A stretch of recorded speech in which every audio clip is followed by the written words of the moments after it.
Hi hello ಎಲ್ರಿಗೂ ನಮಸ್ಕಾರ. ಚೈತ್ರಗೌಡ YouTube ಚಾನಲ್ಗೆ ಸ್ವಾಗತ. ಸೊ ಇವತ್ತಿನ ಲಾಗ್ನಲ್ಲಿ ನಾನು ನಿಮಗೆ ವೆಜ್ ಕುರ್ಮಾ ಮಾಡೋದು ಹೇಗೆ ಅಂತ ತೋರಿಸ್ಕೊಡ್ತೀನಿ. It's a cooking log.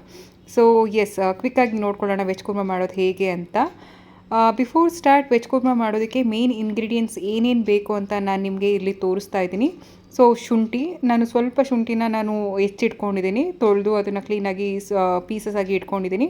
ಅದಾದಮೇಲೆ ಪುದೀನ, ಮೆಣಸಿನ್ಕಾಯಿ, ಈರುಳ್ಳಿ, ಅದಾದಮೇಲೆ ಕಾಯಿ, ಚಕ್ಕೆ, ಲವಂಗ ಮತ್ತು ಜೀರಿಗೆ ಮತ್ತು ಸ್ವಲ್ಪ ಧನ್ಯಕಾಳನ್ನ ನಾನು ಇಲ್ಲಿ ತೊಗೊಂಡಿದ್ದೀನಿ. ಇದನ್ನೆಲ್ಲ ನಾವು ಇವಾಗ ಮಿಕ್ಸಿಗೆ ಹಾಕೋಬೇಕಾಗತ್ತೆ. ಇದನ್ನು ಚೆನ್ನಾಗಿ ನಾವು ಗ್ರೈಂಡ್ ಮಾಡ್ಕೋಬೇಕು. ನಾನು ಏನು ನಿಮಗೆ ತೋರಿಸ್ದೆ ಅಲ್ಲ ಇಂಗ್ರೀಡಿಯೆಂಟ್ಸು, ಅದ್ರ ಜೊತೆ ನೀವು ಗೋಡಂಬಿ ಕೂಡ ನೀವು ಹಾಕೋಬೋದು ರುಚಿಗೆ ಅಂತ ಹೇಳಿಬಿಟ್ಟು. ನಾನಿಲ್ಲಿ ಗೋಡಂಬಿನ ಸೇರಿಸ್ತಾ ಇಲ್ಲ, ನನ್ನ ಮನೇಲಿ ಏನಿದೆ ಅದನ್ನು ಸೇರಿಸಿ ಮಾತ್ರ ಮಾಡ್ತಾಯಿದ್ದೀನಿ. ಬೇಕಾದರೆ ನೀವು ಗೋಡಂಬಿ ಕೂಡ ಹಾಕೋಬೋದು.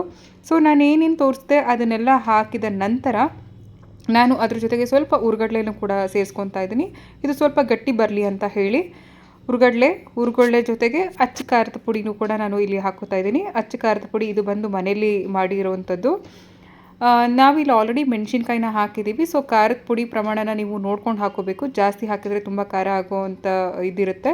ಅದಕ್ಕೆ ಸ್ವಲ್ಪ ನೀರನ್ನು ಹಾಕಿ ಚೆನ್ನಾಗಿ ಗ್ರೈಂಡ್ ಮಾಡ್ಕೊಳ್ಳಿ. ಗ್ರೈಂಡ್ ಆಗಿದಾಗ ನೋಡಿ, ಇದು ತುಂಬ ನುಣ್ಣಗೆ ಬರಬೇಕಿದು. ಕೆಲವೊಂದು ಸಲ ಅದು ಹೇಗೆ ಅಂದರೆ ಸರಿಗೆ ರುಬ್ಬಿಲ್ಲ ಅಂದರೆ ಅದು ಸ್ವಲ್ಪ ಹಾರ್ಡಾಗಿರುತ್ತೆ. ಆ ಥರ ಮಾಡ್ಕೋಬೇಡಿ, ನುಣ್ಣಗೆ ಬರಬೇಕು ವೆಜ್ ಕುರ್ಮಾಗೆ. ಅದಾದಮೇಲೆ ಗ್ಯಾಸ್ ಮೇಲೆ ಒಂದು ಕುಕ್ಕರ್ ಇಟ್ಟು ಸ್ವಲ್ಪ ಎಣ್ಣೆ, ಜೀರಿಗೆ, ಸಾಸಿವೆ, ಅದಾದಮೇಲೆ ಸ್ವಲ್ಪ ಕರಿಬೇವು, ಒಗ್ಗರಣೆಗೆ ಏನೇನು ಬೇಕೋ ಅದನ್ನೆಲ್ಲ ಹಾಕಿ ಒಗ್ಗರಣೆ ಮಾಡ್ಕೊಳ್ಳಿ. ಇದನ್ನೆಲ್ಲ ಹಾಕಿದ ನಂತರ ಅದು ಚೆನ್ನಾಗಿ ಚಿಟಪಟ ಅನ್ನಬೇಕು, ಅಲ್ಲಿ ತನಕ ನೀವು ಬಾಡಿಸ್ಕೊಳ್ಳಿ. ಅದಾದಮೇಲೆ ಸ್ವಲ್ಪ ಈರುಳ್ಳಿ ಹಾಕಿ, ಈರುಳ್ಳಿ ಇದು ಆದಷ್ಟು ಗೋಲ್ಡನ್ ಕಲರ್ ಬರೋ ತನಕ ಚೆನ್ನಾಗಿ ನೀವು ಬಾಡಿಸ್ಕೊಬೇಕು. ಇಮಿಡಿಯೇಟಾಗಿ ಯಾವುದನ್ನು ಹಾಕಕ್ಕೆ ಹೋಗಬೇಡಿ. ಇದನ್ನು ಚೆನ್ನಾಗಿ ನೀವು ಎಣ್ಣೆಯಲ್ಲಿ ಚೆನ್ನಾಗಿ ನೀವು ನೋಡಿ ಆ ಎಸಳು ಎಲ್ಲ ಬಿಡಿಸ್ಕೊಂಡು ಗೋಲ್ಡನ್ ಕಲರ್ ಬರೋ ತನಕ ನೀವು ಚೆನ್ನಾಗಿ ಇದು ಮಾಡ್ಕೊಬೇಕು.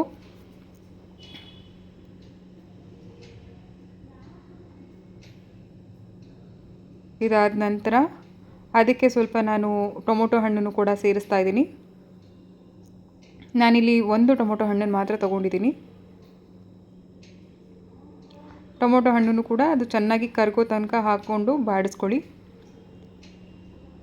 ಸೊ ನೀವು ನೋಡ್ತಾ ಹೋಗ್ತೀರಾ ಅದು ಯಾವ ಥರ ನೋಡಿ, ಇದೇ ಥರ ಗೋಲ್ಡನ್ ಕಲರ್ ಬರೋ ತನಕ ನೀವು ಚೆನ್ನಾಗಿ ಬಾಡಿಸ್ಕೊಬೇಕು ಕುಕ್ಕರ್ನಲ್ಲಿ.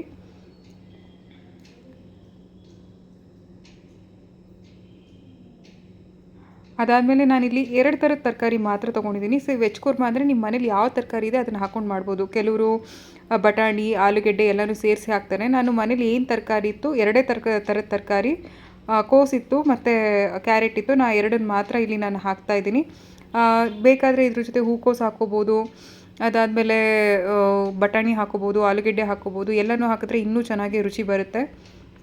ನಾನು 2 ಥರದ ತರಕಾರಿನ ನಾನಿಲ್ಲಿ ಹಾಕಿದ್ದೀನಿ. ನಿಮ್ಗೆ ಯಾವ ಥರ ಬೇಕೋ ಆ ಥರ ಮಾಡ್ಕೊಳ್ಳಿ. ನಾನು ಅದಕ್ಕೆ ಹೇಳಿದ್ದು ಮುಂಚೆನೇ, ಇದು ಹೋಟೆಲ್ ಸ್ಟೈಲ್ ಥರ ಅಲ್ಲ, ಮನೇಲಿರೋ ತರಕಾರಿಗಳನ್ನ ಹಾಕಿ ನಾವು ಸಿಂಪಲ್ಲಾಗಿ ಯಾವ ಥರ ಮಾಡ್ಕೋಬೋದು ಇಮಿಡಿಯೇಟಾಗಿ, ಆ ಥರ ನಾನು ನಿಮಗೆ ತೋರಿಸ್ಕೊಡ್ತಾ ಇದ್ದೀನಿ. ಅದಾದಮೇಲೆ ಇದೆಲ್ಲ ಚೆನ್ನಾಗಿ ಕಲಸಿದ್ದಾದಮೇಲೆ ನುಣ್ಣಗೆ ನಾವು ರುಬ್ಕೊಂಡಿರುವಂಥ ಪ್ಯೂರಿ ಏನಿರುತ್ತೆ ಅದನ್ನು ನಾವು ಇವಾಗ ಕುಕ್ಕರೊಳಗೆ ಹಾಕೋಣ. ಅದನ್ನು ಚೆನ್ನಾಗಿ ಹಾಕಿದ ಮೇಲೆ ಅದನ್ನು ತರಕಾರಿ ಜೊತೆ ಚೆನ್ನಾಗಿ ಮಿಶ್ರಣ ಮಾಡಿ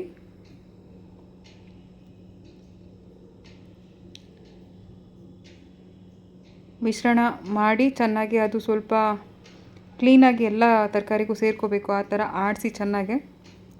ಅದಾದಮೇಲೆ ನೀವು ಜಾರ್ ಇರುತ್ತಲ್ಲ, ಜಾರಲ್ಲಿ ಸ್ವಲ್ಪ ಹಾಗೆ ಮಸಾಲ ಸೇರಿಕೊಂಡಿರುತ್ತೆ, ಅದಕ್ಕೆ ನೀರು ಹಾಕಿಬಿಟ್ಟು ಆ ನೀರನ್ನು ಕೂಡ ಇದರೊಳಗೆ ಸೇರಿಸಿ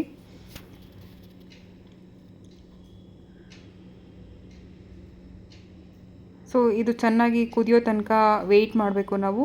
ಯೂಶ್ವಲಿ ನಾನು ಇಮಿಡಿಯೇಟಾಗಿ ಲಿಡ್ನ ಕ್ಲೋಸ್ ಮಾಡಲ್ಲ, ಒಂದು ಕುದಿ ಬರಬೇಕು, ಅಲ್ಲಿ ತನಕ ನಾನು ವೆಯ್ಟ್ ಮಾಡ್ತೀನಿ.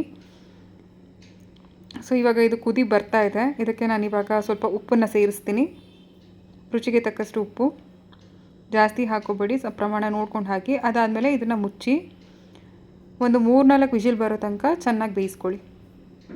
ಸೊ ಕುರ್ಮಾಗೆ ಅಂತ ಹೇಳಿ ನನ್ನ ಜೊತೆಗೆ ಚಪಾತಿ ಹಿಟ್ಟು ಕಲಸಿಟ್ಟಿದ್ದೀನಿ. ಆಲ್ರೆಡಿ 1 hour ಆಯಿತು. ನಾನು ಮುಂಚೆನೇ ಚಪಾತಿ ಹಿಟ್ಟನ್ನು ಕಲಸಿಟ್ಟಿದ್ದೆ. ಸೊ ಇದು ಚಪಾತಿ ಜೊತೆ ಮಾಡಿಕೊಂಡು ತಿನ್ನೋದಕ್ಕೆ ಚೆನ್ನಾಗಿರುತ್ತೆ. ಚಪಾತಿ ಜೊತೆ ಮಾತ್ರ ಅಲ್ಲ, ಪಲಾವ್ ಜೊತೆನೂ ಮಾಡಿಕೊಂಡು ಇದನ್ನು ಕುರ್ಮಾನ ತೊಗೋಬೋದು.